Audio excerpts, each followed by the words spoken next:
So we've just weighed anchor from behind Key Biscayne here, and we're about to enter the Old Florida Channel, which leads down around the south of Cape Florida and out into open water.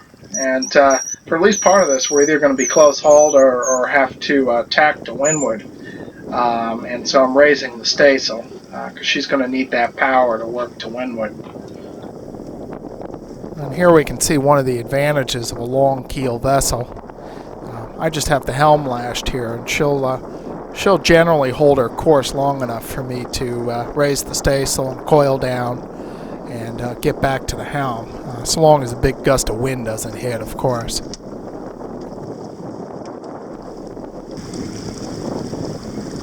So you can see how she's really accelerating now. We're getting slowed a little bit by some boat wake. And just coming into the picture is our first red, which we're going to round. The first pin we're going to round here and enter into the Old Florida Channel.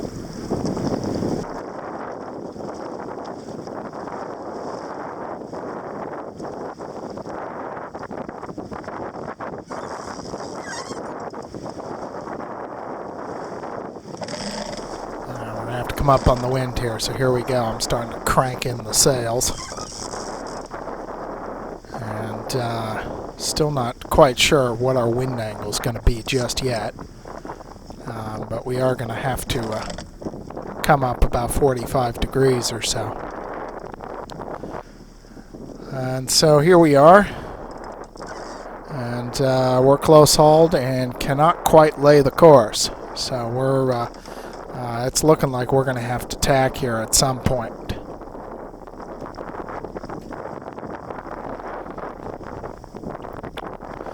And another sailboat coming in under sail. And we're actually going to pass port to port here. And friendly sailors, we always wave.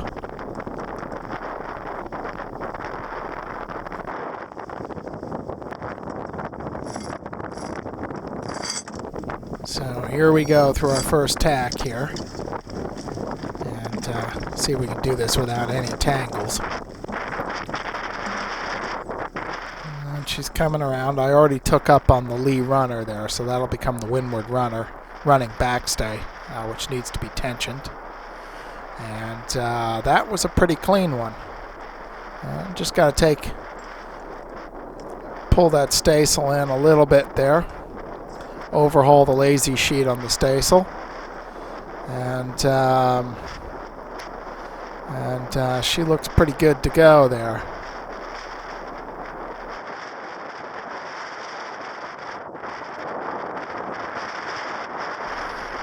And I've time-lapsed this a little, but these are pretty short tacks here. So here we go. Back on to port tack.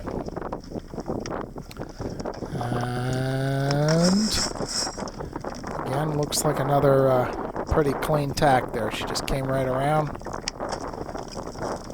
Take up on the staysail a bit, and the wind is kind of lulled a bit too, so we don't have wind to get her up to speed coming out of that tack. All right, so now we're picking back up again and moving right along. And I'm gonna have to go.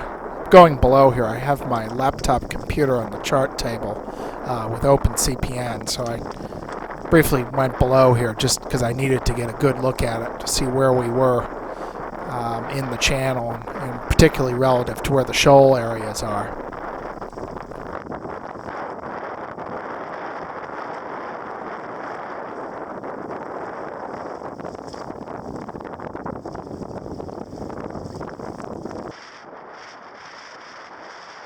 And we still couldn't lay the course out, so we had to tack back over to starboard. Got a nice gust of wind here, so we can get up some speed. And you can see the boat accelerating. And here, whoops. One of the shock cords on the tiller there got tangled on the grating in the cockpit. And unfortunately, that's going to set the precedent for this tack. And I got the running backstay tension, but the staysail sheet is caught around the boom jaws there. I actually have a piece of heavy water hose that goes around the front of the mast between the two boom jaws to keep lines from getting jammed inside the boom jaws. Same with the gaff jaws, but sometimes it gets snagged right on where the end of the hose is. So that's what happened right there. And now the lazy sheet just got tangled around the pin rail while I was clearing the first tangle. And so now we're going to start cranking it back in. But now the sheet is tangled around the Dorade vent, so one more trip forward. But this time I managed to take up some tension on the sheet so it won't flog. It's whenever the sail is flogging that the flogging sheets will just get into all kinds of mischief. And the stronger the wind, the more violent the flogging, and the faster things will get seriously tangled.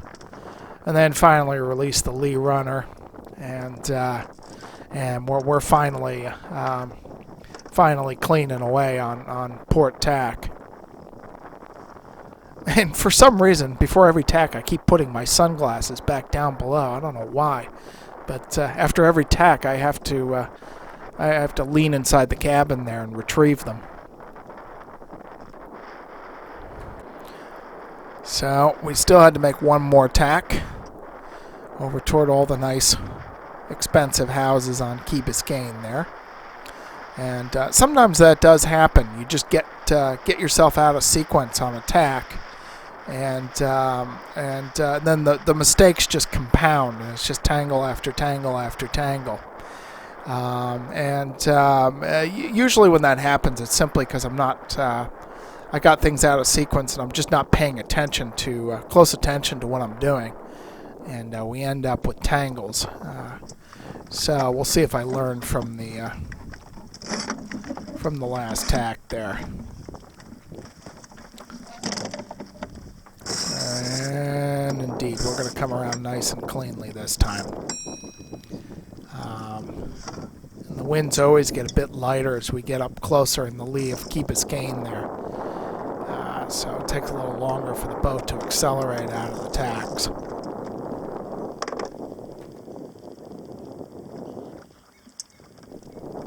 And this will be the last tack. This is going to take us right up to Cape Florida, and then out through the Mark Channel, which there's Cape Florida, and now we're entering the Mark Channel.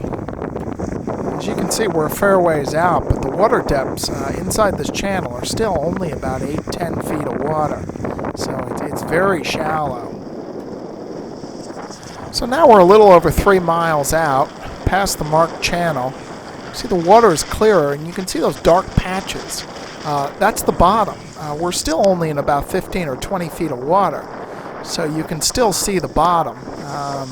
And now we're in open water, so that's an unsettling feeling for me. Around 4 miles out, we'll drop off the shelf, and then get into the blue waters of the Gulf Stream, with, of course, that swift north-setting current. Ahoy, everyone! It is Friday, May 11th, 2018, and we're approximately at 26 degrees 55 minutes north and 79 degrees 56 minutes west, or approximately about 15 miles east-northeast of Palm Beach. In fact, you might be able to see some of the buildings there in the background. So last night we had east to northeast winds, a pretty good strength, 10-15 knots, and we made good time with some help from that Gulf Stream.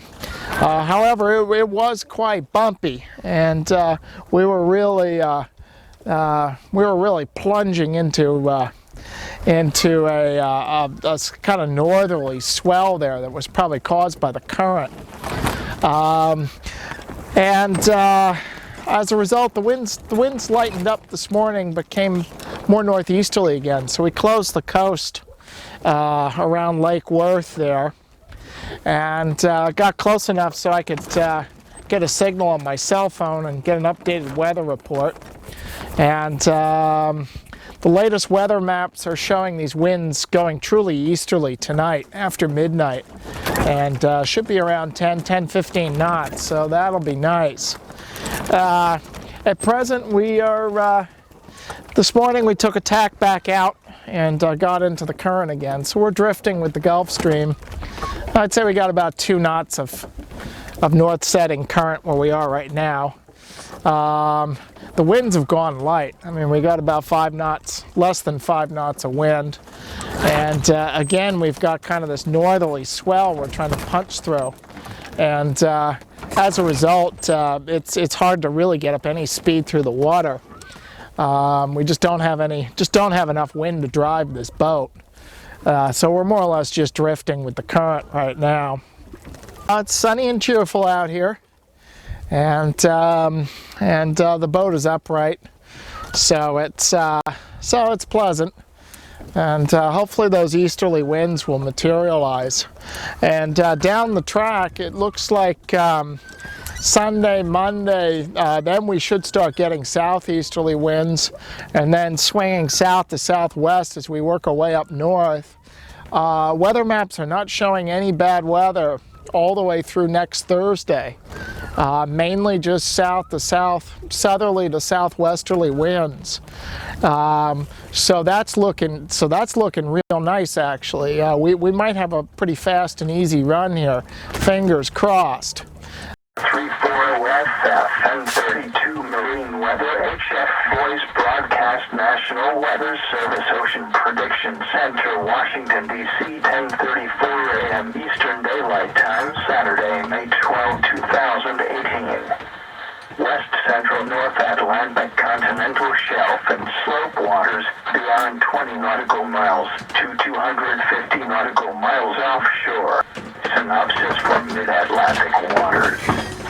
A stationary front over the central waters will lift northeast across the northern waters as a warm front today. A high pressure ridge over the eastern area.